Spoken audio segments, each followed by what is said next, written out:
Hi, everyone, and welcome to GLF Live. My name is Gabrielle Lipton, and I'm the editor of Landscape News for the Global Landscapes Forum. For the past 2 weeks, from 9 to 20th of May, the UN Convention to Combat Desertification held its 15th Conference of the Parties, UNCCD COP15, in Abidjan, the economic capital of Côte d'Ivoire. And at these meetings, more than 7,000 delegates from around the world gathered to agree on new strategies and to raise new capital to combat land degradation, which includes things like creating more sustainable food systems, securing stronger land rights, achieving gender equality among land users, and doing what we can to stave off increasing drought. It was an incredibly important 2 weeks, and today we're going to hear about some of the most important outcomes and what they mean from none other than Hindou Oumarou Ibrahim.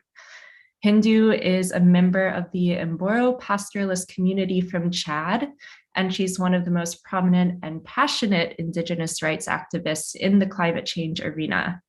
And she's taking the time to join us from the World Economic Forum currently ongoing in Davos, Switzerland.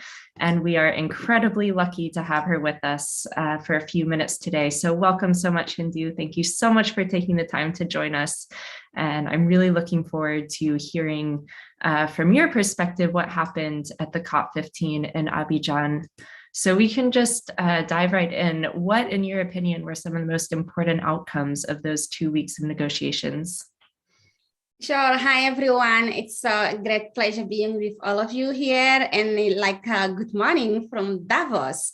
So yeah, COP15 in Abidjan have been 30 years after the adoptions of all the 3 Rio Conventions.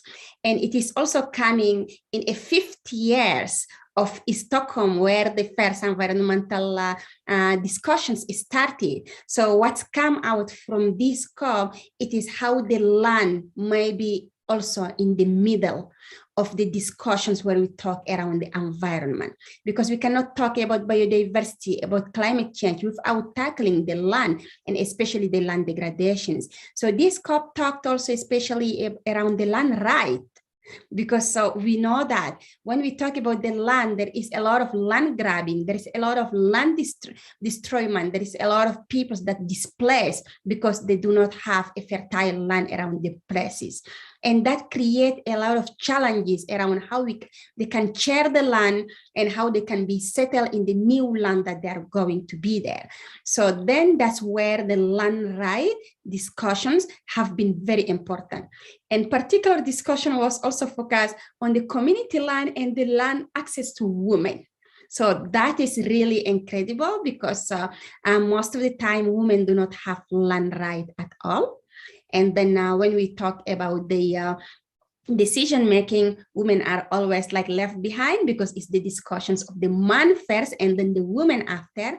But this time there was a special caucus of the women, where they talk the place of the woman into the decision-making.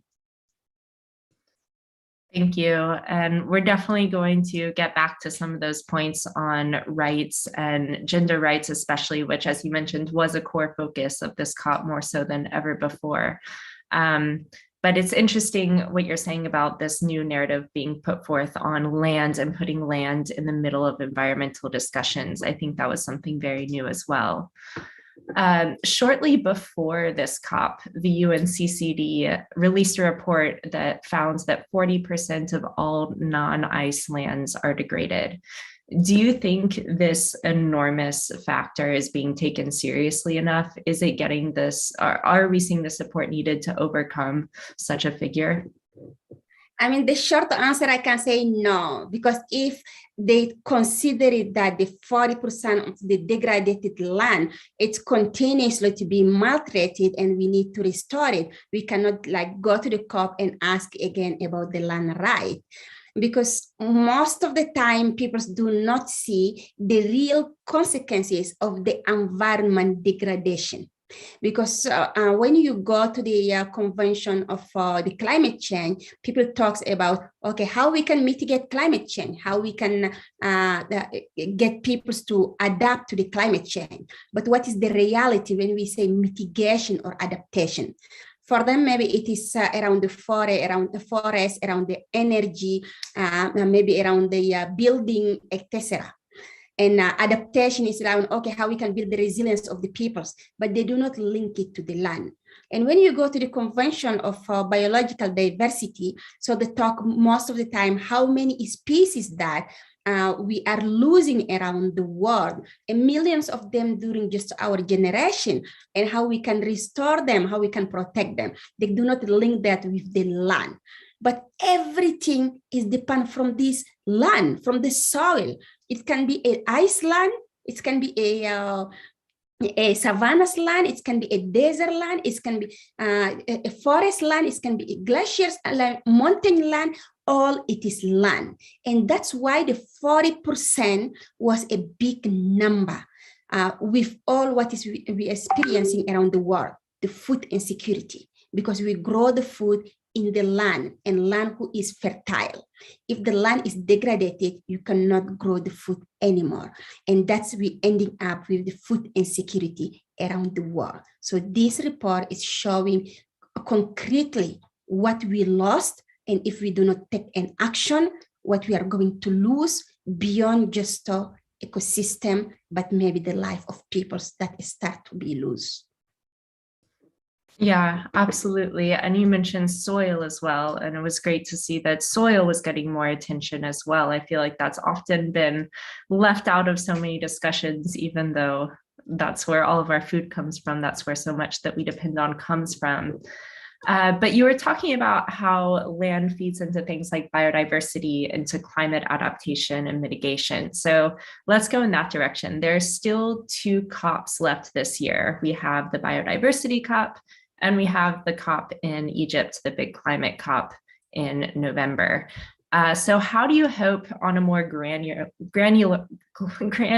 level, the conversations at this lands COP feed into and affect those discussions at those COPs later in the year? I hope for the first time that we are going to have the 3 COPs the same year, 2 of them in Africa. I really hope that this discussion will be coherent and will be complementary, not in a silo around what is happening in one COP and in another COP. So there is no excuse to say like, oh, we are going to have the other COP next year, so we will get time of 12 months to prepare. No, it is the same year that it's happening all. Hopefully we will get a very soon the day that we will be having the COP of the CBD, because we already know when and where we are going to have the UNFCCC, the climate change conventions, but the biological diversity is not yet. So my wish is during each COP, they do not talk about only one angle. They can touch the other angles. In the climate, they need to talk about how much the biodiversity, it is a solution to fight climate change, and how much we can include all the biological diversity around the world to be protected when we are tackling climate change. And at the same time, how they can also include the desertification conventions, especially the land degradation, the land restoration, the right to land, the soil, the food security around the climate discussions. At the same time, they can do that vice versa in the biodiversity convention also. So when they are talking about having a target, or when they're talking about planning the decisions at the COP, so those outcome decisions must include what is discussed in the other COP. For examples, when you go in my community or in other indigenous communities, there is no 1 square miles of desertification, another square miles of climate, another square miles of biodiversity loss. So we have like 4 kilometers advance of the desertification in Chad every year. Imagine, just maybe less than 100 years, my city in Jamena will be in the middle of the desert, because 4 kilometers a year, it's a lot. When you just count like 10, 20, 30 years, it's advancing very rapidly. So are we talking only about how we can fight climate change or biodiversity loss, and we forget about desertification? It's not making sense. on the ground, it is all the same, and we need combined and urgent actions. Thank you. 4 kilometers a year is so much, and I'm sure there are parts of the world where it's even more than that. So yes, more action is definitely needed.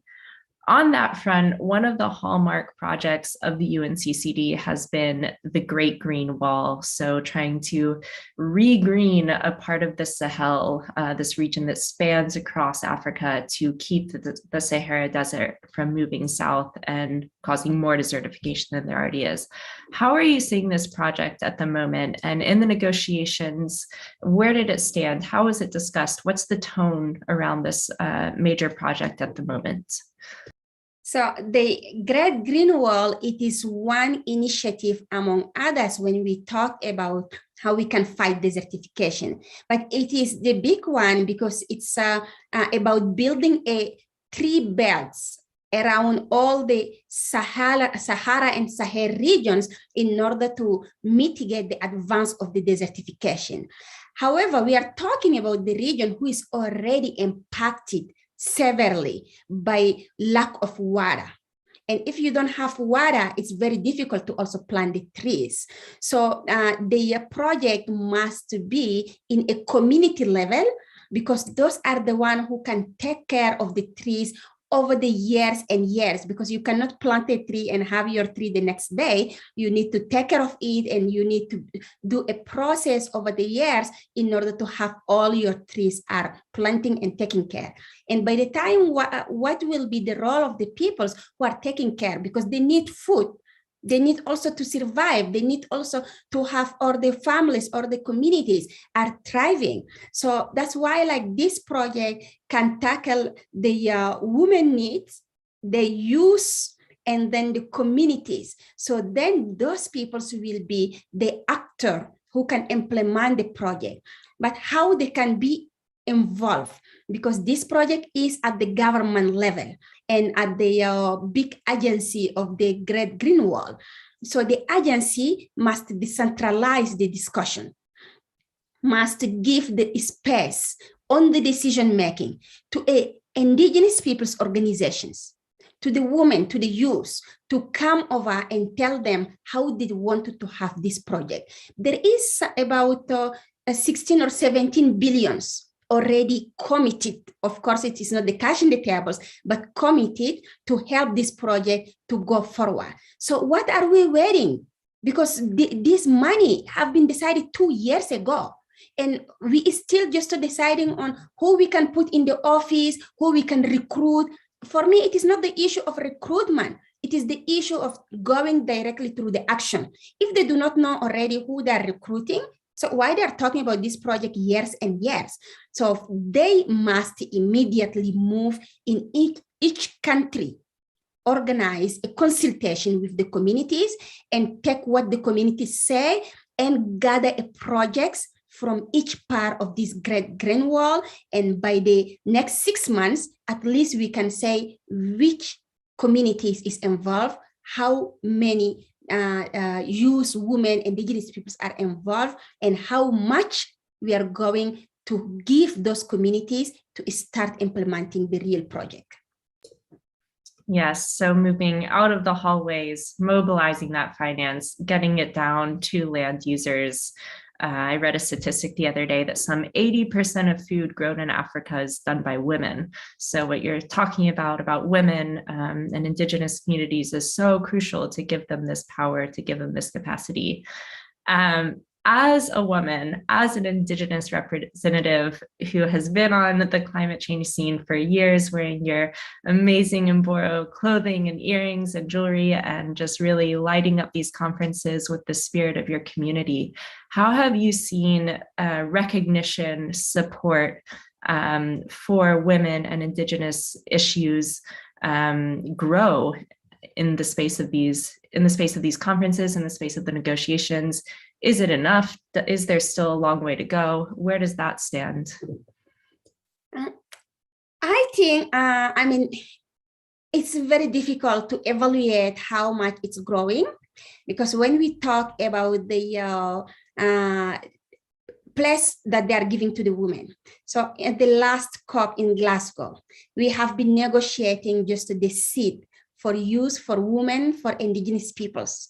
So one of the things that some of the countries, I don't want to name them, but sometimes it's important also to do it. So just they say like, we don't need a woman there.